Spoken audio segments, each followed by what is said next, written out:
Hello, welcome back to Rogue Startups. I'm your host, Craig Hewitt. Today, going to be answering a few questions that you all have sent me in email or in DMs or on social media over the last few weeks, and a couple of questions that I've been getting in my coaching engagements, anonymized, of course, but to share things that I know y'all are thinking about, things that I'm thinking about in my own business, to all help us kind of level up and grow our business faster. So, if you have questions going forward, I'd love to hear from you. Shoot me a message, podcast@roguestartups.com.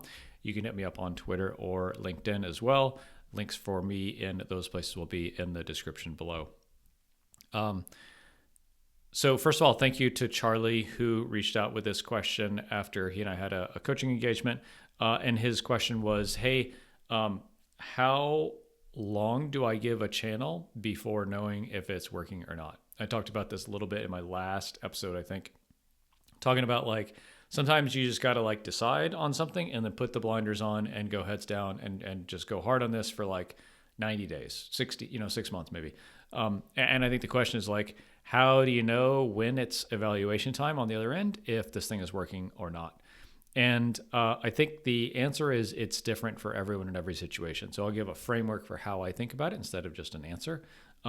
Well, I'll give you a part of an answer. I think in a brand new channel, less than 90 days is not enough time, almost ever. If you've been in a channel for a while and you're trying to optimize or tweak it, 90 days may be sufficient, but probably longer. I think we often give up on channels earlier than we should because the reality is any channel can work.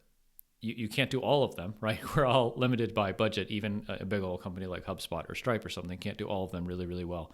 But especially as bootstrappers, we got to typically pick one channel to sell one thing to one type of customer. And so to Charlie's question, like, how do I know if it's working or not? I think one, like give it 90 days, right? That's a minimum.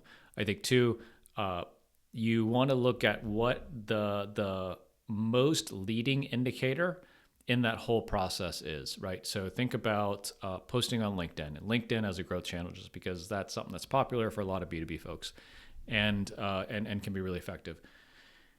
You might look at like, hey, how many DM conversations am I having as like, is this working? But that really is like middle or towards the end of the customer buying journey. So that's probably not a good one. Things like post engagement would be slightly earlier in the process. So that might be slightly better. But the one I would probably look at is like, if I'm publishing organic content, what about impressions that I'm getting? So like, hey, is my content interesting to LinkedIn? Do they know who my audience is? Is that showing up in people's news feeds? So just off the top of my head, like to me, that's about the earliest thing I can imagine in like the LinkedIn customer buying journey, as far as like a marketing activity to tell me if something is working or not. It's just like, hey, is this thing showing up in front of people that I care about? And if so, cool, let's optimize the next step, right? Which is engagement maybe. So like, hey, are my hooks good? Am I asking interesting questions? Do I have cool CTAs to where people are liking and commenting on things? That's cool. From there, if they engage on stuff, am I able to DM them? Okay, great. And from there, if I'm DMing them, am I getting them into some kind of sales conversation? Even better. So, that's the customer buying journey and the whole kind of funnel, if you will, on LinkedIn. Thinking about what the very first thing is that you are doing that you can affect. And that would be something like impressions. And you have the same analogy on SEO and on YouTube or cold email. It's like, how many emails am I sending and what's the open rate maybe? Because then from the open rate and reply and opportunities and deals would be the funnel there. So I hope that helps in terms of a framework about how I might think about, is a channel working or not? If it's a new channel, give it 90 days for sure. If it's an existing channel, I still think you give it 90 days and then look at where is the first thing that I'm doing or the thing that I know is broken in my funnel. So if you know your numbers, again, the numbers paint the picture for you to determine where to focus your efforts. So if you don't know the numbers, you're kind of just guessing. But if you know your numbers of kind of what's going on in your funnel and what the conversions are at each step along the way, you can decide where to focus your energy to optimize them. So Charlie, that's how I would think about that. Thanks for the question. Next question is a bit anonymous, and it is, how do I know whether I need to hire for support or sales or customer success? And I'll go through the mindset that I have around the function of each of those roles within an organization and kind of when and where and why you would want to hire for each of them. So to me, support is probably the most straightforward. I view this as mostly a reactive or preventative function within an organization. This is maintaining the knowledge base and answering support tickets or chat. So if you're using Intercom or Help Scout or whatever, the person's going to be living in there most of the time. And they are answering questions that customers have. Pretty straightforward. They may get on the occasional call to help onboard a customer. They may do technical troubleshooting. Our team definitely does. They may have kind of billing inquiries or things like that that customers have. All good, right?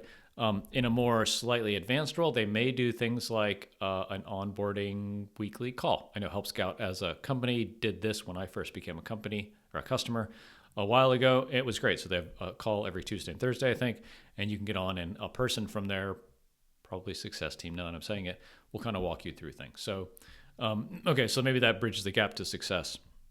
Success being, how do I have this person that is the customer get the most value out of the tool? How do I help them convert to a paying customer? And then how do I help them ascend to paying us more money and upgrading plans or getting more usage or seats or whatever, billing units within the company? So typically this is after someone is signed up.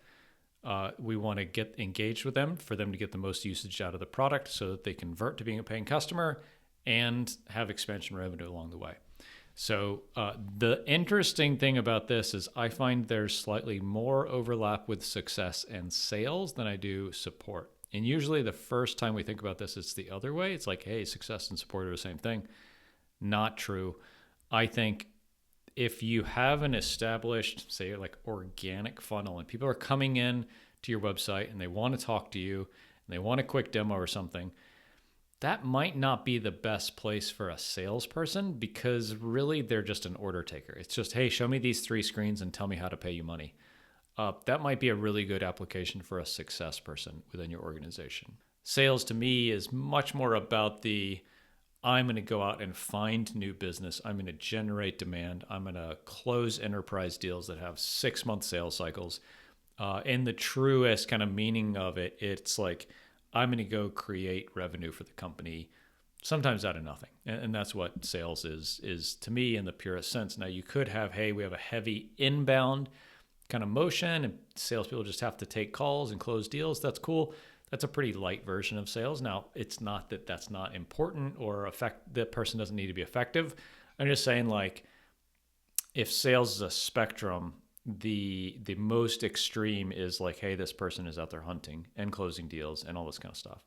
Whereas if you're getting a bunch of inbound and somebody just needs a demo to see the screens of your application for them to sign up or sign on as a customer, that could be handled by a success person. And in that instance, what typically is happening is a success person is paid salary with maybe like a bonus, and a salesperson is paid commission. So you're thinking about like, hey, we're going to pay a salesperson a lot more because they're doing a lot more to get revenue for the company. Whereas success person typically is like salary, maybe a bonus based on retention or expansion. And then a support person would be more like just paid salary. Okay, the next one is more of a general framework, but really kind of comes up in most every conversation I have with founders is like, what do I work on next? How do I decide what the most important thing to my business is?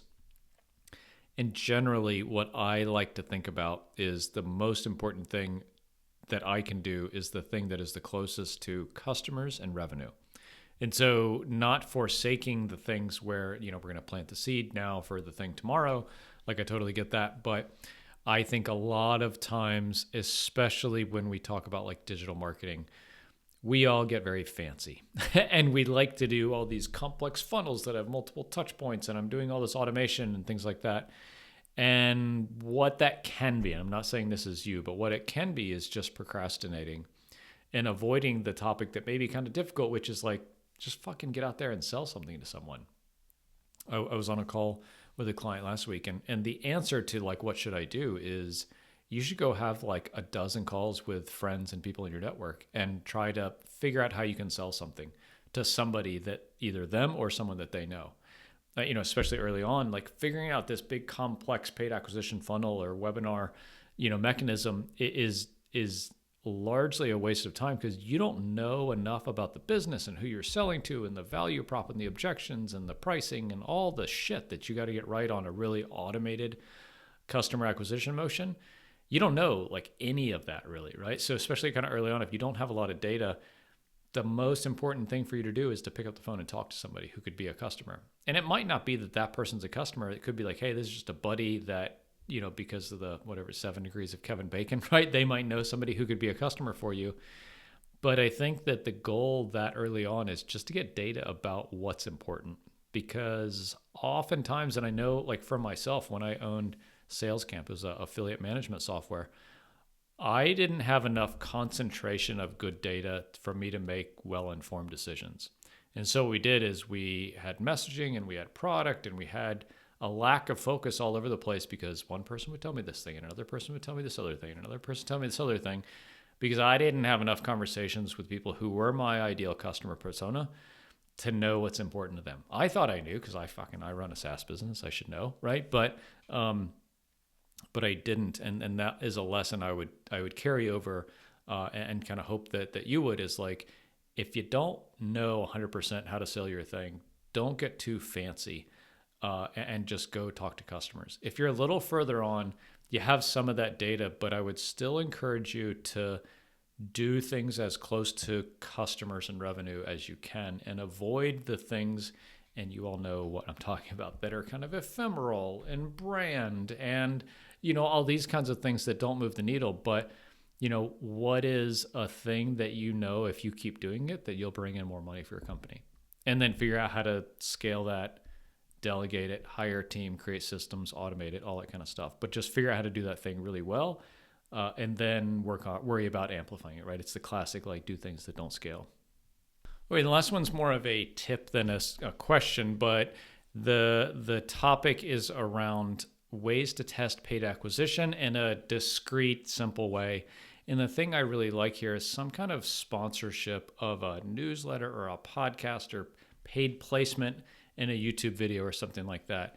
The thing I really like about this is, instead of like, okay, I got to figure out targeting and audiences and all this kind of crap within Meta ads or Google ads or YouTube or something like that, how can I go find an industry newsletter in my space or a YouTube channel in my space and pay a little bit of money one time maybe to get my stuff placed there in front of hundreds or thousands of people? Like, to me, if I wanted to test a new thing, this is what I would do. And this is what we're experimenting with this with Castos as well. It's like, hey, can we, instead of going to figure out freaking YouTube ads and do that on an ongoing basis, like, can we sponsor a couple of interesting newsletters in our space to put our offer in front of people? I like it because it's simple, it's discreet, like you do it once or twice or 4 episodes or something like that. It's usually not a huge commitment. They absolutely have the audience. They will know what will work and what won't work. They'll probably tell you no if they don't think that your thing will resonate, because they want you to pay them more money again because you're so happy with the results that you're getting. So I'm pretty bullish on sponsoring content of some sort. So newsletters, not blog posts, YouTube videos, podcasts, things like that. This is the influencer model, like the paid influencer model. And I think it can be really effective. So this is what I would suggest if you're like, hey, I need to amplify things right away. I'm going to get on the phone and I'm going to talk to a dozen people, but I need a way to put this in front of hundreds or thousands of people to test messaging or a landing page or an offer, something like that. I probably wouldn't go to Facebook because, to me, it's just complex. I would go to like an industry source and just see what paying $500 for a placement in a newsletter would be. So that's it for this week. Just a few questions and things that are coming across my desk, things that I'm thinking about, and things we're working on within our business. The one kind of tease I have is I'll be working on a paid acquisition funnel for our Castos Production Services. I'm going to do a deep dive into that after we get it set up and get a couple of data points around like how it's working and everything. I look forward to sharing that with you because it's just interesting, and I think it is something that a lot of us could utilize, especially if we're selling like a little bit higher ticket type product like we are at Castos Productions, where you can justify and afford the paid acquisition cost. So more on that to come. For those of you who signed up for the My Founder Pal waiting list, thank you very much. Emails are going out here shortly to update you as to next steps. If you are interested in an accountability buddy for yourself and your business, go to myfounderpal.com, sign up. We're shooting out matches and a process for how we're going to keep each other accountable and growing our business while staying sane and happy and healthy along the way. Any questions, shoot me a message, podcast@roguestartups.com. We'll see you next time.